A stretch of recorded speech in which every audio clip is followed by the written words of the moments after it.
Kristalina Georgieva, the chair of the Federal Reserve, Jay Powell, and from Indonesia, the Minister of Finance, Sri Mulyani Indrawati. And then joining us remotely, we've got the Prime Minister of Barbados, Mia Mottley, who couldn't be here today, and she is in sunny Barbados. We're all jealous, and we're happy to have everyone here, the most powerful women in the economy, and Chair Powell. Welcome.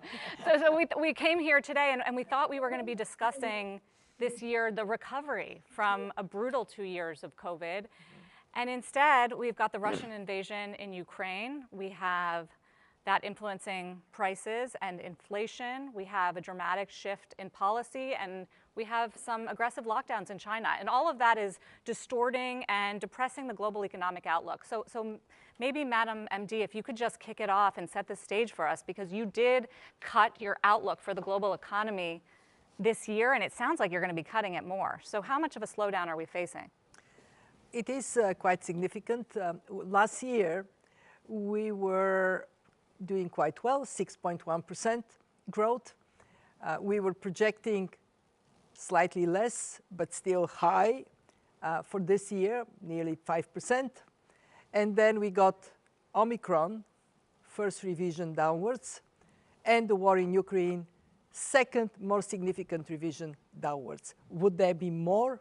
It is to be seen. It depends on how long the war is going to last, how effective policymakers are going to be to deal with inflation without slowing down growth.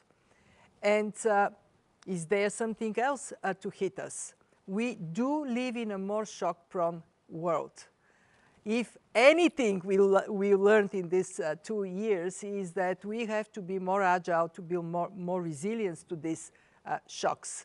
And one of the objectives of us meeting here in Washington is to talk with each other and identify what is the policy combination that can deal with these short-term challenges without jeopardizing longer-term sustainable growth.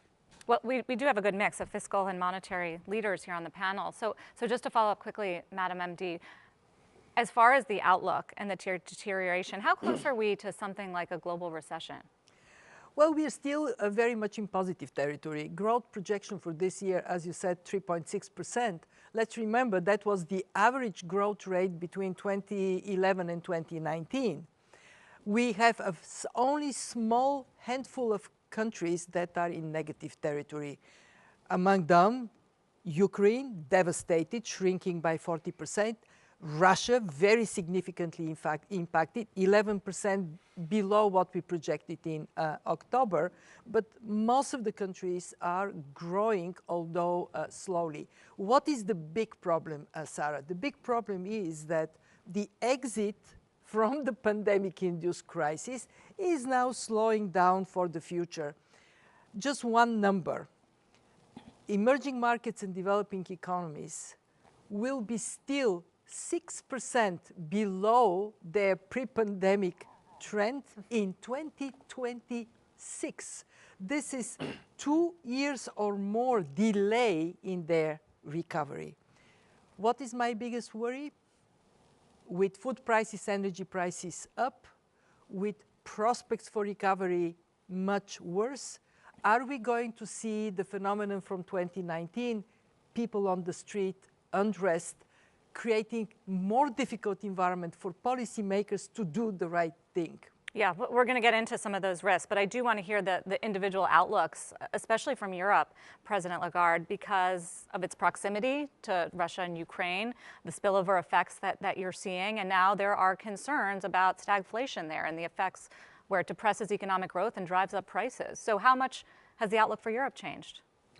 It has changed exactly in the same direction as indicated by Kristalina. So it's been a haircut to growth projections, and it's been a rise in the inflation numbers. And certainly when we look at the risks, they're skewed to the downside for growth, so there might be more cuts to come, and to the upside for inflation. That's where we are. And it's particularly saddening, not only because of the death, not because of the destruction, not because of the devastation, which in and of itself is a cause for huge concern and sympathy and support for the people of Ukraine and blame for those who took the initiative of that unjustifiable invasion, Russia. But it's also causing harm throughout the world, predominantly in Europe for the moment, but it will, there will be ripple effects going way beyond Europe. For the moment, as you said, geography plays a role, and Europe is literally next door. Ukraine is one of us, and taking this horrible hit. We are seeing refugees out of Ukraine into many of our European shores and countries, and we have to, by solidarity, do everything we can to support them.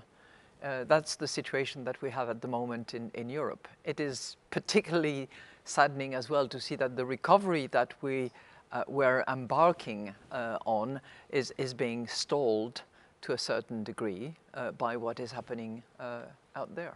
What if Europe takes another step and does ban Russian oil, gas, and coal? What would happen to the European economy? Well, let me just first of all salute the sanctions that were decided on a pretty global basis. Sanctions against the oligarchs, sanctions against the family members and the people at the origin of this unjustifiable war. De-swifting of about 80% of the banking sector of Russia, and also freeze of the assets of the National Central Bank of Russia that could be identified outside of Russia and a couple of other countries. So this bulk of, there were 5 set of sanctions decided one after the other, has clearly had a massive impact on Russia. And will continue to have an impact. And I think we will, the more it's rolled out, the more impact it will have. Obviously, the next question that everybody is agitating and considering is what happens with the oil on the one hand, the gas on the other hand. I think the issue of coal has been addressed by the Europeans together, who've decided to ban coal coming out of Russia. And I think it's a process, and I would not exclude that there be more decisions to come as it unfolds. Chair Powell, the U.S. has been a relative bright spot in the global economy, but now policies are changing, as you know, to address inflation, and there are concerns globally about the tightening of monetary policy. What's the U.S. outlook, and how are you feeling right now about your claim that we're not heading toward recession? I guess I'd start by saying that we are unified with our allies around the world in opposition to the invasion of Ukraine for no reason and the human suffering that's going on there. And while these economic matters are important, there are very fundamental things at stake there that we want to keep in mind.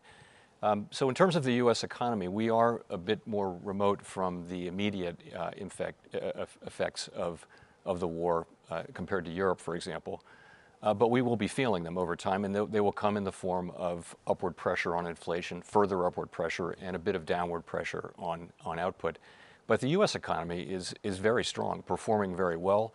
By most forecasts, we'll have another strong growth year this year. The labor market is extraordinarily tight, extremely tight, historically so, and to the point where really there's an imbalance between supply and demand for workers. And of course, the big issue that we're very focused on is inflation and getting inflation back down to our 2% goal. But if we start to slow materially in our economy, will you stop tightening even if inflation is still above your target?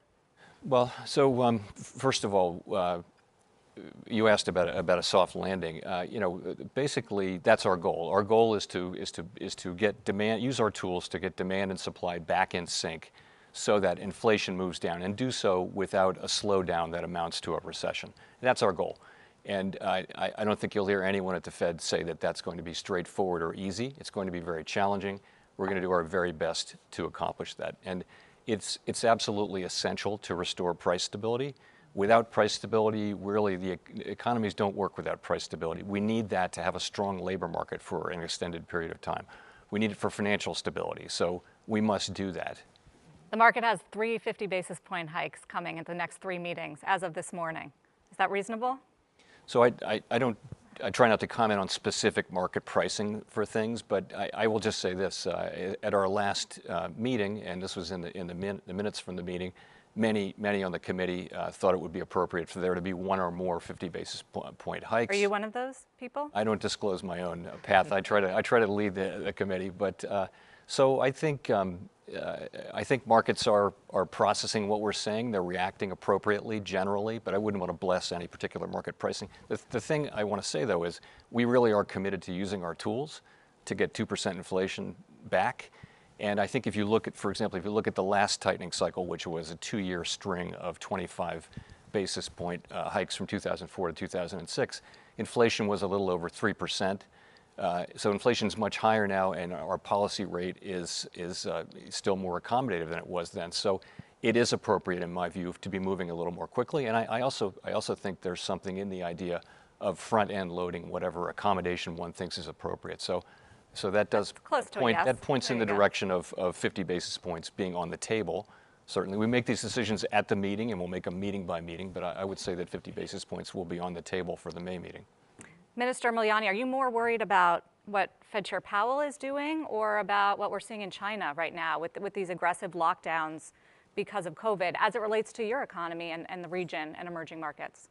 Well, United States and China, the two biggest economies in the world. Whatever happened in these two economies definitely have a spillover to the rest of the world. First, I think what Chairman Powell mentioned about the challenge to stabilize the price inflation down definitely will require monetary tightening, and that has been communicated. We are talking about well-calibrated, well-communicated, well-planned. So even though we cannot avoid that direction of policy, at least market as well as many policymakers in the emerging country and developing country need to prepare for this eventuality. I think that's one very important thing. In Indonesia case, back in taper tantrum in 2013, our situation today is much stronger. Back then, our external balance, the balance of payment in a current account deficit, and that's why even when Federal Reserve has not yet moved announcing it, it's already creating a huge jittery. Today, Indonesia, again, because of the war, unfortunately, but then creating this high commodity price, Indonesia has quite a significant commodity which is enjoying this high price. It is not appropriate, morally wrong if I'm saying that we are having the benefit of this situation, but it's our export grew by more than 24% last year, and in this first 3 months it's actually growing even higher than that. So we are enjoying surplus on trade account as well as on my budget. So we are in a position of strong position in which then this kind of situation, hopefully we are going to be much less affected. Although capital outflow is happening already on a bondholder in Indonesia, and in this case, we've already reduced the exposure of the foreign ownership on our bonds to less than 18%. This is significantly reduced than originally 40%. So create stability. China situation with the COVID and the policy of lockdown definitely create a lot of concern regarding their their growth outlook. Although in this past 2 days we heard from central bank Governor Yigang that they are going to do all necessary to make the growth at least still continue strong enough at the level. That definitely also create a little bit comfort, but the implication is going to be very deep. I mean, in Indonesia, we implemented this lockdown when we have Delta variant, only 2 weeks, and it really erased the growth on the first quarter last year to almost to the negative territory. So I can imagine that if you prolong this kind of lockdown, it will definitely have a huge, especially for a city as big as Shanghai in this case. So within that concern, we are not comparing which one is actually having a bigger impact, but these two very important countries will definitely have a huge impact for many developing and emerging countries.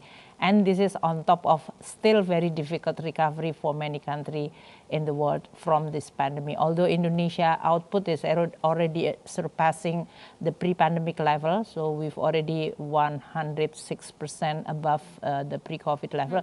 But Indonesia is a few cases. Many is actually struggle, as Kristalina mentioned, they are still under the pre-pandemic level. Do you have a sense of how much the China lockdowns, especially Shanghai and Shenzhen that we saw, are holding back supply chain even more at this point? Well, that's definitely, I mean, they are among the biggest port, and for Indonesia, as well as in Asia, I think China demand for many commodities very, very important. So either this is going to be disrupt the supply chains within China, that is have the repercussion for the rest of the world, or in this case have a direct impact in terms of the demand for commodity and other raw material. So that is really a concern. Prime Minister Motley, haven't forgotten about you, definitely want to hear from you. I think you win the award for the best growth forecast from the IMF this year, right? 11.2% growth. Tell us what you're experiencing. Obviously, there's a big tourism boom, but you've heard about all these headwinds, and I'm curious how you're affected by it and what you're most focused on. Yeah, I think that the figures you quoted are what we are hoping for growth for this coming year. But like everywhere else, we are going to have to probably moderate because of the very, very uncertain challenges in the world. And of course, we're not only talking about the war in Ukraine, but we're also talking, as you just referred to the difficulties as a result of the lockdown in China. For us, it is probably the inflation is more of a supply chain problem because excessive demand hasn't really come back as we would like. Our economy fell by about 14% in 2020, as did all other tourism and travel dependent economies in the world in the first year of the pandemic. What we are seeing is literally an increase in inflation.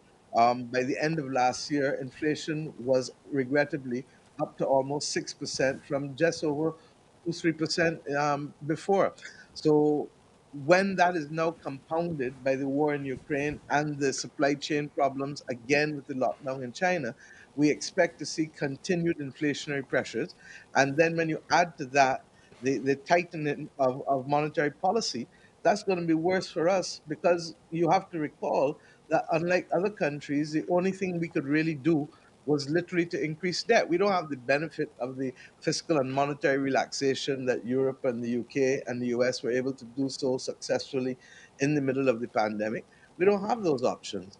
And that is why, for us, the whole injustice of the moment probably relates to the fact that the enormous COVID debt that we've accumulated has now also to limit the space that we have to be able to fight inflation, because in small economies such as ourselves, small open economies, as you know, the only way we can cushion inflation is by expanding our fiscal position to be able to buffer people.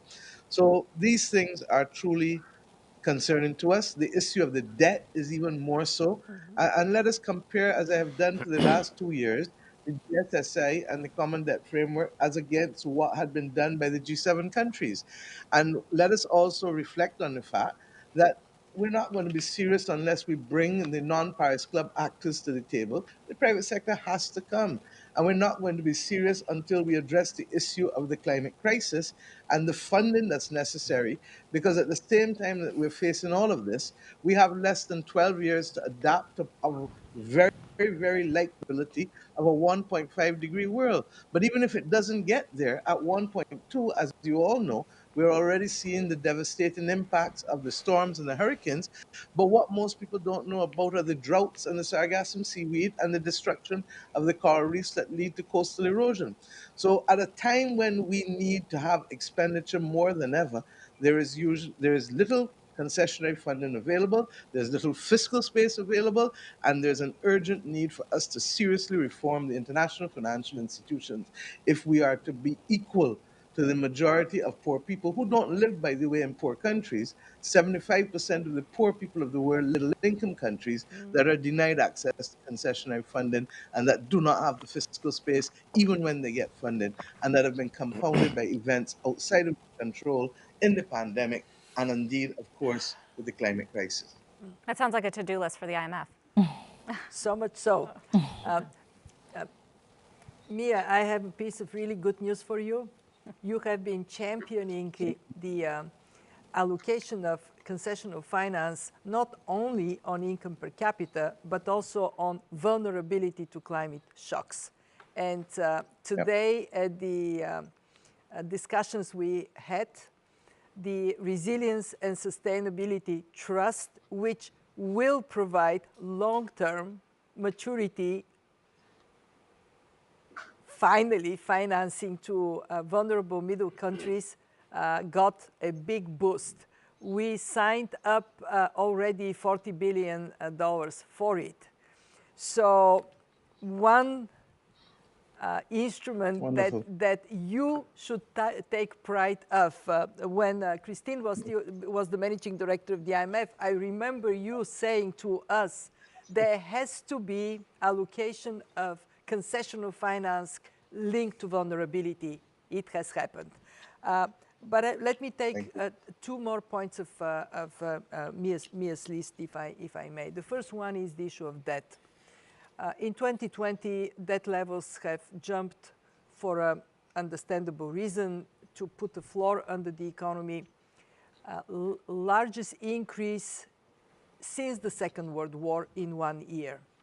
In 21, it was easy because interest rates were low, access to financing abundant. For some, it was cheaper to pay for more debt in 21 because of this drop in interest rates. 22, different. In 22, we have to brace for quite a number of low-income countries, some middle-income countries, to hit the wall.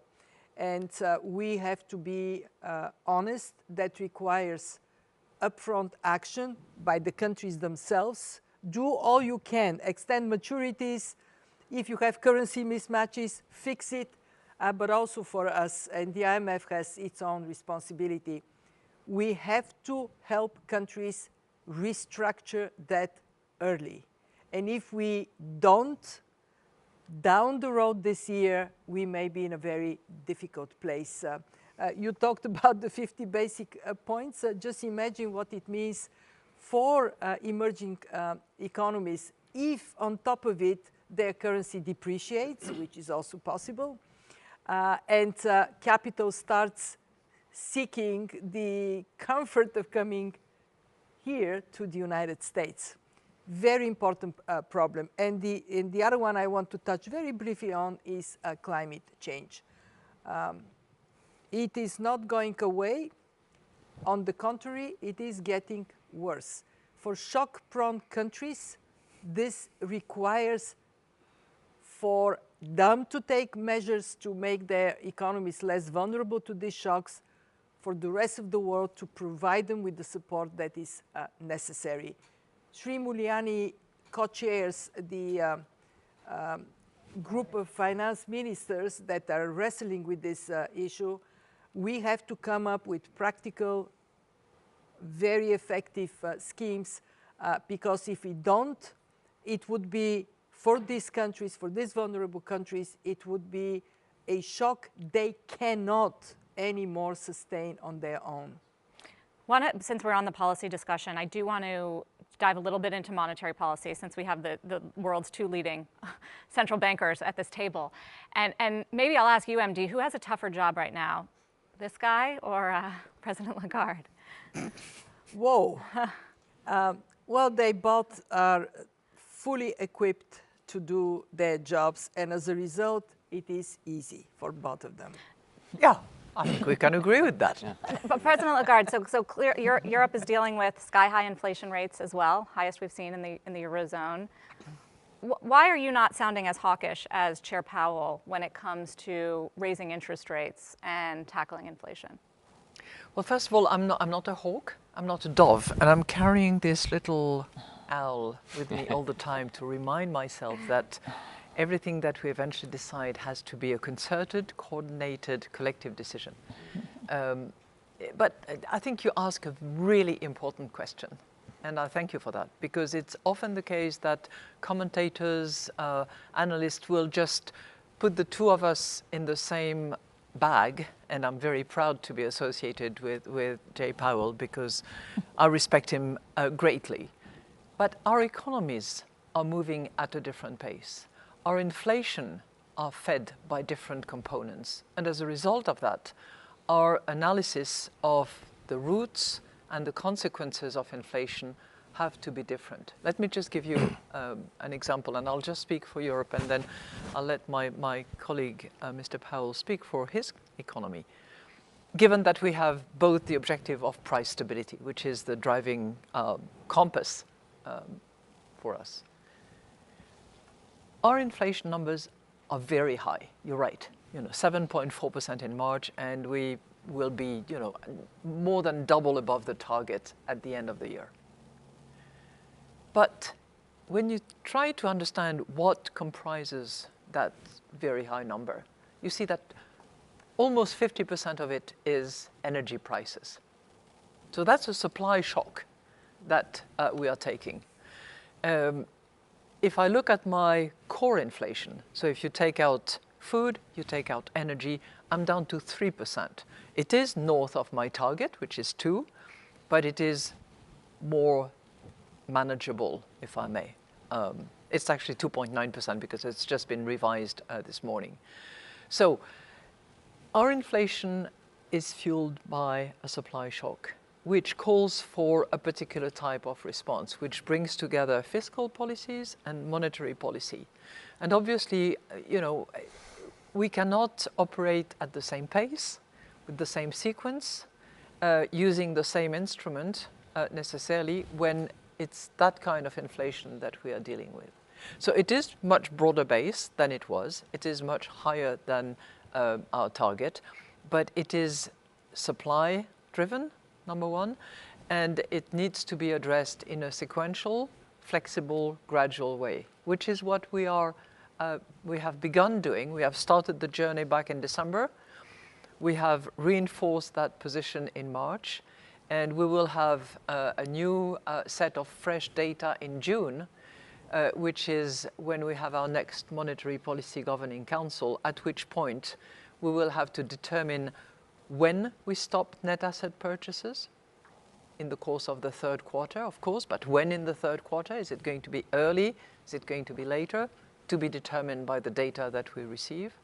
And that will then lead us to assess whether or not an interest hike is needed, and at what point in time after the net asset purchases have concluded. So you don't have that in your mind, that you'll be raising interest rates, say, in July? I have all the steps, all the tools, and all the sequences in my mind all the time. And what I look at all the time too is the various indicators that are provided by the forecasters, by market analysts, by markets, by consumers, by the labor market, which informs us, because clearly the second round inflation is one component that for us is critically important in order to determine whether inflation expectations are well re-anchored at around 2% or whether they are at risk of de-anchoring. So that's what I have on my mind all the time. But they're moving up a little bit, aren't they? To be fixated on a day, a time in the day, doesn't make any sense to me, because once we say that we are data dependent, for goodness sake, let's wait until we have the data and then we move on to decide. And we've agreed on a sequence. We have to follow that sequence in the journey that we have embarked upon. What about inflation in the US? Some are wondering if it's peaked. Do you think so? So let me say one of the great benefits of the IMF meetings is the chance to talk and collaborate. Christine and me and all of our colleagues talk about these things, and we find a couple of things. First is that inflation is really a global problem. It's quite everywhere, and it's high in most places. But there are differences. There are certainly differences. So in the United States, we have very strong growth, and we have higher inflation. We have higher core inflation than Europe does, for example. We also came into this. Europe has struggled more than we have with low inflation, well below target, had a much lower policy rate. So we have a different level of underlying inflation. So they're just differences. And of course, we all serve domestic mandates. So in the case of the United States, we have had an expectation that inflation would peak around this time and would come down over the course of the rest of the year to an extent, and then come down further in 2023. these expectations have been disappointed in the past, and so now we're really in wanting to see actual progress. It may be that the actual peak was in March, but we don't know that, and so we're not going to count on it. And we're also no longer going to count on help from supply side healing. We're gonna if we get that, that'll be great, and I think that would be enormously helpful in having a soft landing. But we're really going to be raising rates and getting expeditiously to levels that are more neutral, and then that are actually tightening policy, if that turns out to be appropriate once we get there. But isn't it going to be hard to control inflation through tightening when a lot of it is coming from the fact that Russia and Ukraine are major exporters of so many commodities that we need? We don't know how long this war is going to go on. We don't know how long China is going to be seeing these rolling shutdowns and therefore more supply crunch. Isn't it going to be harder than normal to get a handle on inflation through your policies? Yeah, we of course can't affect supply side issues. We really can't affect much food and energy prices either in the near term. So it comes down to what we can do is our tools work on demand. But we have a job to do on demand, and I'll point to the labor market. There are substantially more job openings than there are people who are unemployed. And if you take total employed people plus job openings, that's demand for labor. If you look at the size of the labor force, there are more than 5 million more demand than there is supply. So we've got a demand-supply imbalance in the labor market and elsewhere in the economy. It's clear, and that comes from a number of things, including fiscal policy, including what we did at the height of the crisis. So there is a demand job to do, but you're right, we can't fix supply-side problems. Do you need the stock market to be lower to Well, impact demand? I never would point to one particular price or asset or class of assets, but generally the way our policy works is we control one overnight rate, plus the balance sheet also has some effects. And that affects broader financial conditions, and that includes asset prices, include credit availability, risk spreads, all kinds of financial conditions. And the financial conditions, in the end, those are what affect the real economy. So we monitor financial conditions. So there really are two steps there. And one of the many, there are many different combinations that are possible of financial conditions, and we have seen some tightening from our rate increases, and that's to be expected. So some people have this idea, President Lagarde, that you guys need to shock the markets to really start to see more of an impact when it comes to putting pressure on demand and on inflation. Is that something you ascribe to? I think what we need to do is communicate with as much clarity as possible as to what we analyze, what we see, what timing we have in mind, and what journey we're embarking on. And for us, it's not so much an issue of tightening when we look at the real rate. It's an issue of normalizing monetary policy and using the tools that we have. I think the added dimension that Europe has is that it's a monetary union with the complexity of a monetary union where you have 19 different fiscal policies, 19 different treasuries, and that makes my job just a little bit more complicated. But you also have the euro, which, because you're moving at a slower pace, is weakening pretty substantially. Is it getting too weak and making the inflation problem worse? No, we don't target any particular exchange rate. We pay attention to it. It clearly has an impact on inflation. But we don't target any exchange rate. Minister Miliani, want to move it to the fiscal side of things. We've done monetary policy. As you look at the appropriate policies right now, it's a little tricky because normally the IMF would advocate for fiscal stimulus in a weakening global economy. Can't do that now when we have such a strong inflationary environment. So how are you thinking of the sort of policies to insulate your economy from some of these issues? Well, first, we are not starting from the situation which is favorable after 2 years of the pandemic, which is widening the deficit and debt for all countries in the world.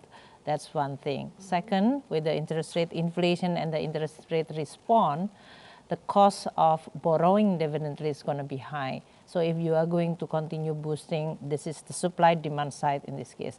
If you look at the recovery in Indonesia case, demand has been now growing very fast. Consumption recover with the mobility because of the pandemic under control. Investment recover, export is double-digit growth. So we don't have the recovery from the demand side. If it is going to be a problem, whether this can create overheating, but our inflation is now around 2%, so it's much low in this case.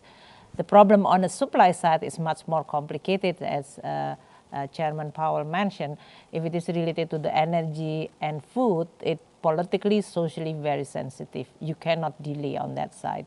And that's why usually that immediately create a fiscal pressure in the form of, are you going to allow this shock coming from outside pass through directly to the people, or you are going to absorb this shock through your fiscal policy by providing subsidy, and then your deficit will be widened. That deficit is going to be too costly because the interest rate now is much higher. So this is really not a free lunch or free policy. You really have to be very careful in designing all aspects of the fiscal side. I think from the Minister of Finance point of view, you should not, just like Christine mentioned, you should not narrow your instrument. You have a lot of options.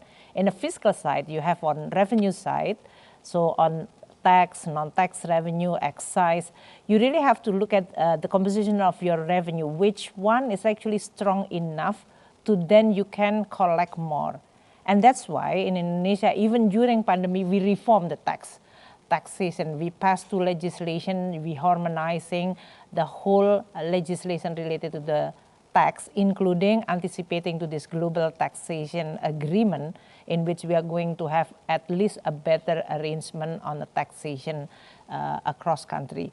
The second one, you look at the spending side, and this is exactly our spending in the past 2 years dominated mainly by the COVID-related spending, health, vaccine, treatment, therapeutic.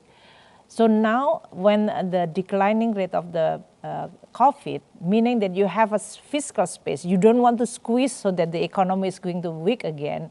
So the same space, but you free up from this health, you can use it for others. For example, infrastructure again, labor-intensive infrastructure so that you can create job, because many of them is actually unemployed or reduce their income during the pandemic, that can be done. So expenditure side definitely have a room for that, for you to really do in a much more detailed way.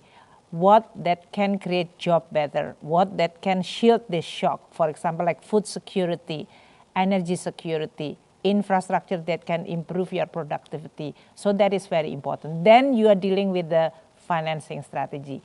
With this higher borrowing costs, you have to be very careful. So fiscal consolidation is definitely very important. In Indonesia, we're reducing our deficit from 6.1% to 4.5%. We are aiming for 4% and then below 3%. That is the fiscal discipline of the Indonesia fiscal policy in the past 20 years. So we only have 3 years during this pandemic to allow to have the fiscal deficit above 3%.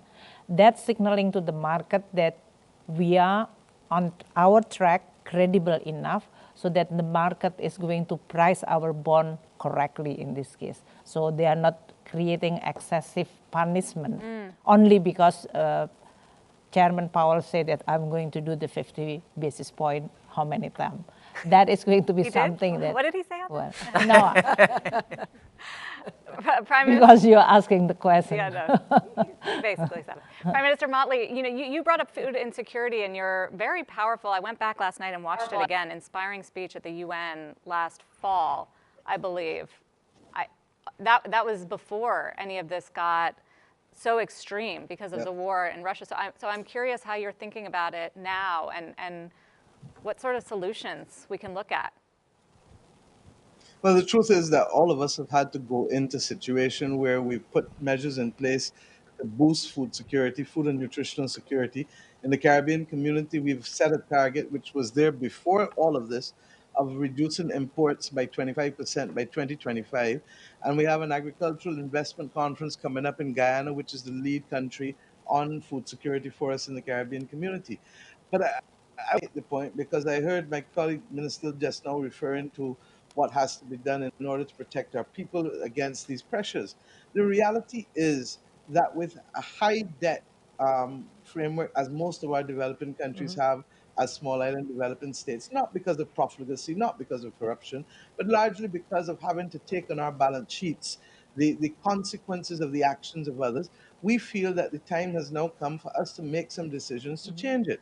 And Kristalina, you're absolutely correct about the Resilience and Sustainability Trust, and we thank you for it. And in fact, it's a right step in the right direction. It's the only step thus far that acknowledges vulnerability, but we need the World Bank and the development banks to go further with us. And the reality, one of the things you said to us at the beginning of the pandemic was that you needed us to to spend the money, but keep the receipts.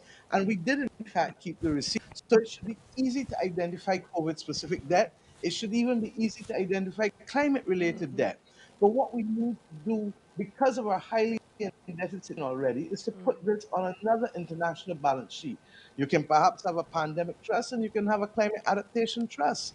But the reality is that what we need is to be able to move it off of our balance sheet, Yeah. because if it is on our balance sheet, then it precludes us from being able to achieve the SDGs, which is our normal development trajectory.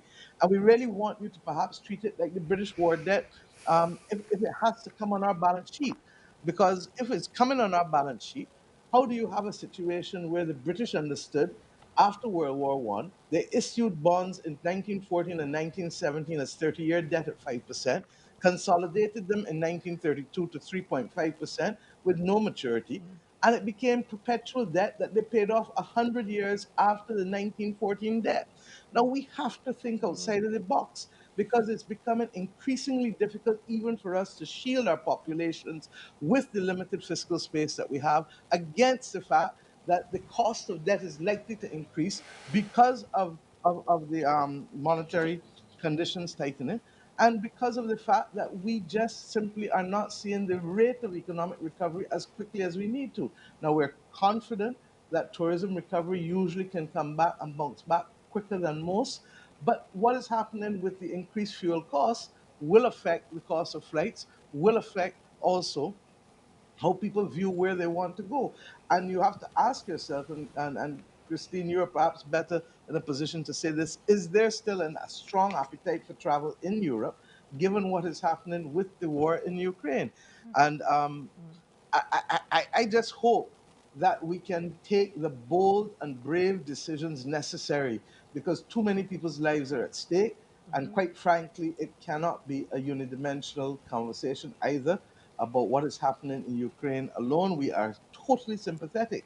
But what's happening to the people in Tigray? What's happening to the people in Yemen? What's happening to the people elsewhere that are also on the verge of a humanitarian crisis, if not in the midst of that crisis already? There's a lot there. A few questions? I think you can. I think Mia is totally right, and I think that we should acknowledge that all wars are horrible, are human tragedy, are causing devastation and economic harm. All wars, and this one is no different, and it is self-inflicted by Russia in a determined and totally unjustifiable way. But all wars are to be are to be stopped. You're completely right. And consequences of war, when you look at Afghanistan, for instance, that's another place where clearly the consequences of wars and years of wars are hurting people and hurting women more than anything else, actually. MD, did you want to respond on the debt question? When the IMF was created, the main objective was to help countries correct domestic policies that are undermining their opportunities to grow and create employment. Today, what Mia is saying is we live in a world in which there are exogenous shocks that are harming countries and are putting them in a position in which on their own they simply cannot handle it. And the question in front of us is, how do we recognize that it is not bad governance, it is not bad policies, it is a climate shock, a pandemic, a war that is dramatically impacting a country, and what is the role of international institutions to be a corrective force in that regard?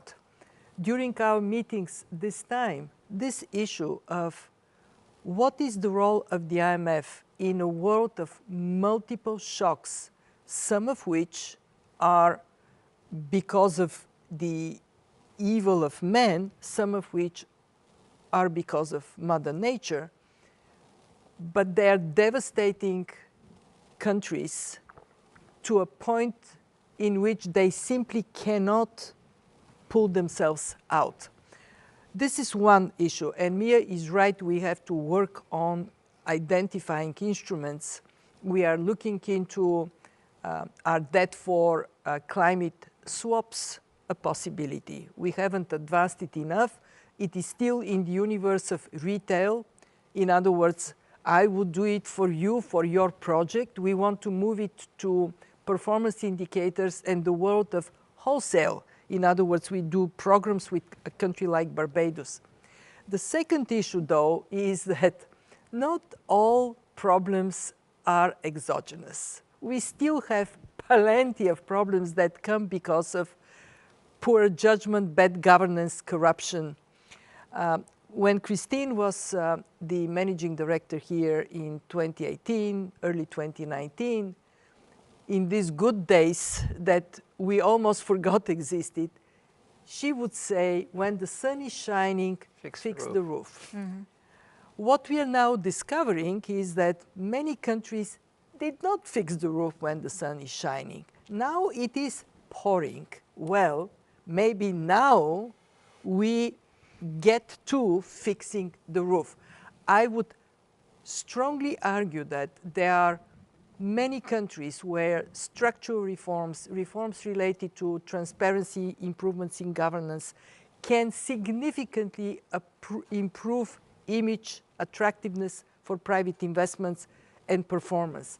Indonesia has done systematic reforms that took Indonesia now to be in the small universe of countries, emerging market countries, that have caught up with their pre-pandemic level. And I think for us, we should not shy away from the issue of good policies mean better lives of people. You mentioned the role of the IMF. You know, there is this bigger question right now about the role of globalization in general and the onshoring of manufacturing and supply chain. And it started with COVID, or maybe even before that, and really got exacerbated by this war in Ukraine. And obviously, Chair Powell, there are going to be ramifications of this for growth and for inflation if we are, in fact, in a world where globalization is going in reverse or even dying. What do you think? Well, that is certainly a possible outcome here. I think you've seen questions about globalization, and this series of events around Ukraine certainly has the possibility of leading to a more fragmented political situation and economic situation. You saw Secretary Yellen's speech this week about looking to, I think she called it friendshoring. So I think there's a lot of thinking going on like that. You know, the globalization that we had benefits to it, and it had cost involved in it. And you know, these are really questions more for elected governments, I would say, than they are for a central bank. But there would certainly be a different world. It might be a world of perhaps higher inflation, perhaps lower productivity, but more resilient, more robust supply chains. If we were to have, I mean, the supply chains that we had were very efficient, but quite fragile, it turned out. So. And I think it's not clear that we're seeing a reversal of globalization. It is clear, I think, that it's certainly slowed down, and it may go into reverse. I don't know. Is that? I mean, clearly Europe's thinking about it in terms of security and things like energy and dependence on that sort of thing. Do you think we're going in reverse? No, I think we're going to revisit the terms of trade and who we are trading with, and on what principles we are determined to continue trading. And reorganizing supply chains. And, you know, for once, I'm quite happy to actually plead for the case of Europe, because there's always Europe bashing now and again. And I think that the work that we had to do over the last 70 years and the adjustment that we had to make, moving from a small group of 6 to now 27 countries, which are all members of this, you know, single market, where goods, capital, and people move freely, has been a laboratory of a different kind of trade. And it is not easy, let's face it. There are countries sometimes that are drifting, that would like to operate slightly differently, but where the governance, the rule of law, the principles by which we abide when we join the club keep us together and keep up on track with those key principles that we respect. So it is a bit of a laboratory, and I would hope that as we re-examine and revisit globalization, which has provided a lot of good in and of itself, we can use that experience to see how we can enforce, how we can govern, how we can make sure that everybody is included, that we don't leave some by the side of the road, but we try to be together and make sure that it is inclusive. I know it's something you're thinking about a lot. I mean, yes, maybe it's a taboo topic to talk about at an IMF World Bank meeting, but this idea of the fragmentation, of what's happening geopolitically and the alliances that are forming and how that's going to drive the underlying free movement of trade and people and capital. We are living in a multipolar world, and that has already led to some frictions and some shifts in trading partners. But I am in the both of those who say we are so integrated, and if you make a list of the problems that no one country can resolve on its own, it's a very long list. We have to find ways to work together. So what is the question? Are we going to evolve in blocks that are closed and function independently from each other?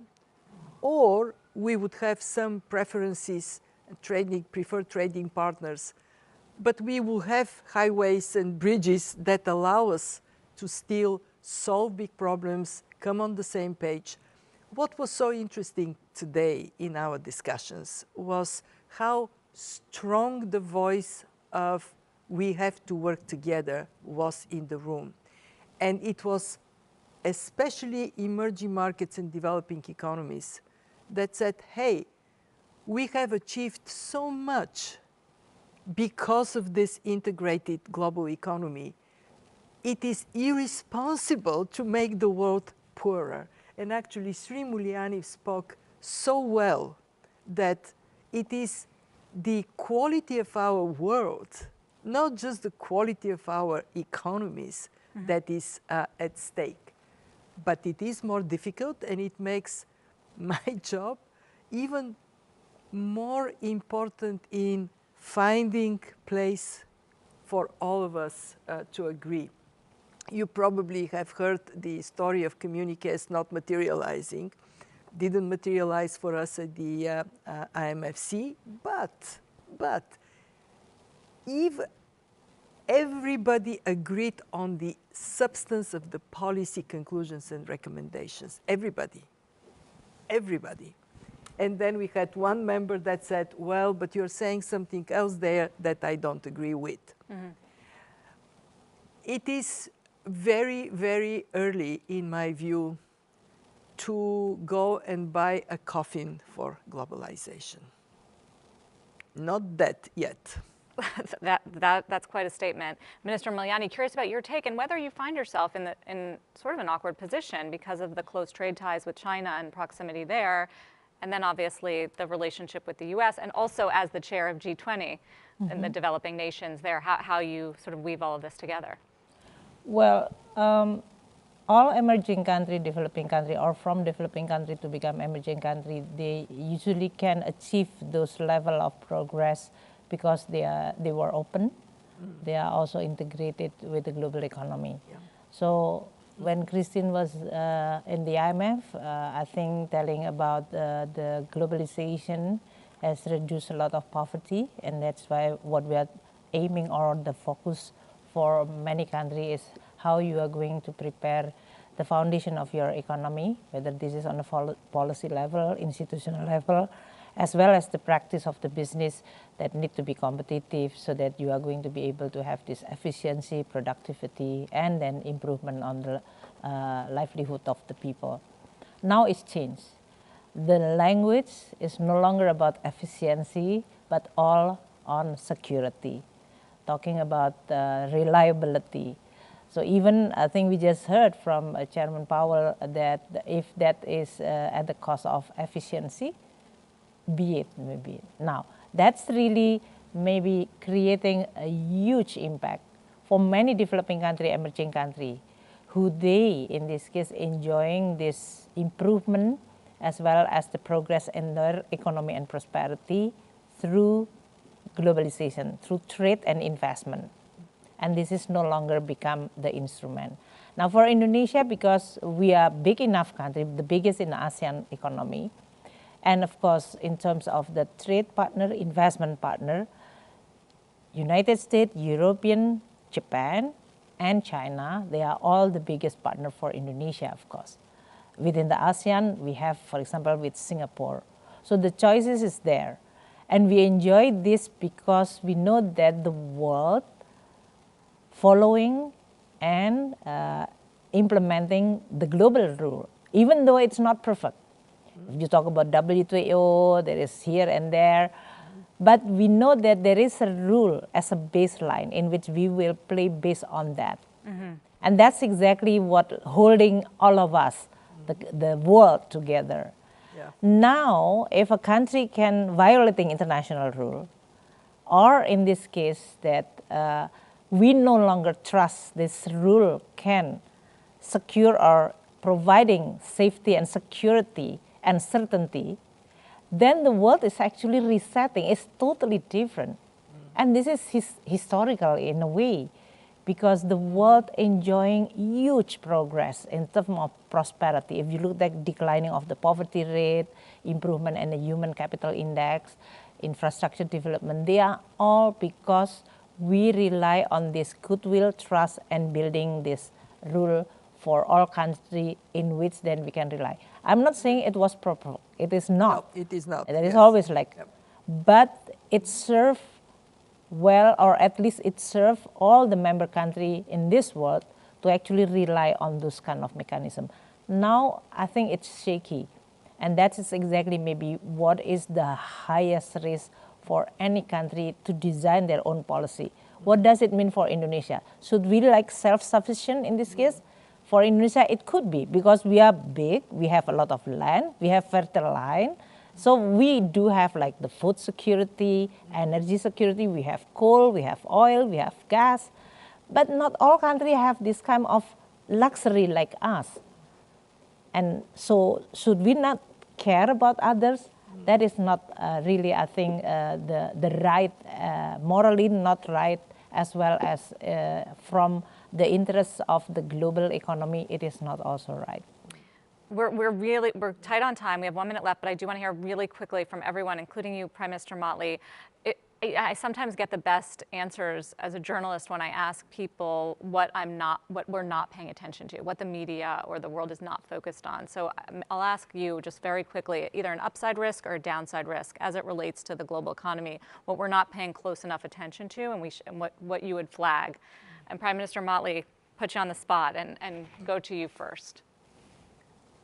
I'm saying that there's an absence of global coordinated political leadership. The G20 is not representative enough, and we don't have the political will. The problem is not with the people who you have in the studio for the most part. It's not the heads of the institutions. It's the absence of countries to act in a coordinated way that will relieve the pressure. We saw it in the pandemic. We're seeing it with too many other issues, and hopefully we can get the sense of urgency of the moment impressed on all of us globally, such that we can avert the worst. Minister Miliani, what about you? Well, I think as holding this presidency of G20, what is remarkable given this tension, all countries that we consulted, because G20 is based on the consensus, all countries that we consulted, they believe and they also want that the cooperation and collaboration and coordination, what Prime Minister Maya mentioned, is actually the one that they want this to be preserved, regardless differences. So amazingly, what we are thinking it's supposed to be safe and preserved, and with the reality that we are now facing is actually quite a big gap. So our responsibility holding this presidency is try to continue making this goodwill of collaboration and cooperation. Try to save a piece of the world's most important asset, that is coordination and collaboration. Will Putin be at G20 in Bali this year? Well, we invited because inviting the head of state cannot be like, oh, tomorrow we are going to have a G20 and then they just send. We invited like back then, and it's already now all the country in the G20 received the invitation. In terms of the arrangement of the meeting itself, just like what we have yesterday, it was not easy, but at the end they are all in the same room. But if you don't agree and you want to express those politically, like Christine, he walk out. So that's another expression of the politics. But it doesn't prevent us to talk about the substance, which is important, not only serving the G20, but also for the rest of the world. So it should be manageable and doable. Chair Powell, what are we not paying enough attention to? So I'll tell you what I'm thinking about, which is, we had this economy that was, very low inflation, very low unemployment everywhere in the world before the pandemic. Then the pandemic comes in and really knocks everything sideways. Then we have this remarkable, particularly in the United States, response, incredibly fast recovery, faster than anyone hoped. And then we have inflation. And so that's a lot right there. And then we have a war. And now we're realizing that COVID is still really with us. So what I'm thinking about is a couple things. One is, how is this, are we going back? Probably not, to the old economy. What's the new one going to look like? The other thing, maybe more pertinent to your question, is in the middle of this is a labor market in the United States where people can get paid well. It's too hot. It's unsustainably hot, but notwithstanding that, it's a very, very good labor market for workers.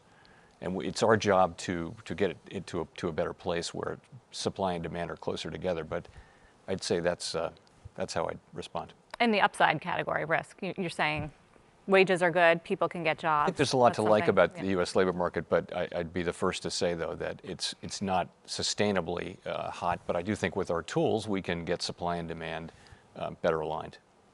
President Lagarde, what about you? What should we be paying more attention to? I think of two things. One is what I would call the green swan. We talk about black swans, and I agree with Jay that we've had one thing after the other hitting us, and in the main we've tried to respond as well as we could, and often in a very coordinated fashion, thanks to international institutions like the IMF. But the green swan is something that terrifies me. When I think of what's happening in South Africa at the moment, the hundreds of people that are dying because of flood, and what's going to come next? Could it be Mother Nature that we are hurting so much that it retaliates against us? So that's one thing that is often on my mind. I think the next one is the madness of man, more than women actually. Always. Yeah. Madam MD. I think we are not paying sufficient attention to the law of unintended consequences. We take decisions with an objective in mind and rarely think through what may happen that is not our objective. And then we wrestle with the impact of it. Take any decision that is a massive decision, like the decision that we need to spend to support the economy. At that time, we did recognize that may lead to too much money in circulation, too few goods, but didn't really quite think through the consequence in a way that upfront would have informed better what we do. And I subscribe entirely to what Christine said about climate shocks. We are already out of time. And the fact that whenever something hits us, we forget about this other crisis is incredibly troubling. The fact that we are, I'm sorry I'm going on here, but I'll finish in a second. We act sometimes like 8 years old playing soccer. Here is the ball, we are all at the ball, and we don't cover the rest of the field. Our ability to deal with more than one crisis at one time is very, very limited. And we have to zero in on the really big things that would determine the future and keep our attention on them. When war started, my daughter calls me a week later and says, "Mom, what happened with the pandemic? It disappeared from media. We didn't pay any attention. It is still with us." So we have unintended consequences of actions, and we have insufficient attention to cover the whole field. Well, we've covered a lot today in this discussion, so thank you all so much for your time and your candor and taking my questions. And thanks to everybody who tuned in as well. Have a great afternoon. Thanks for being with us.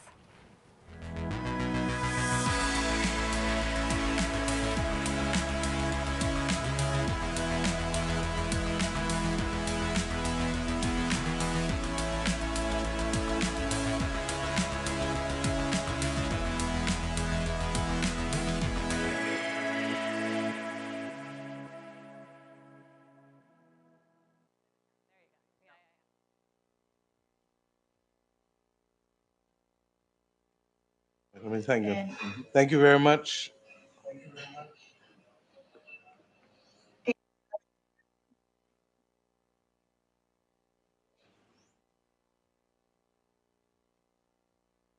You.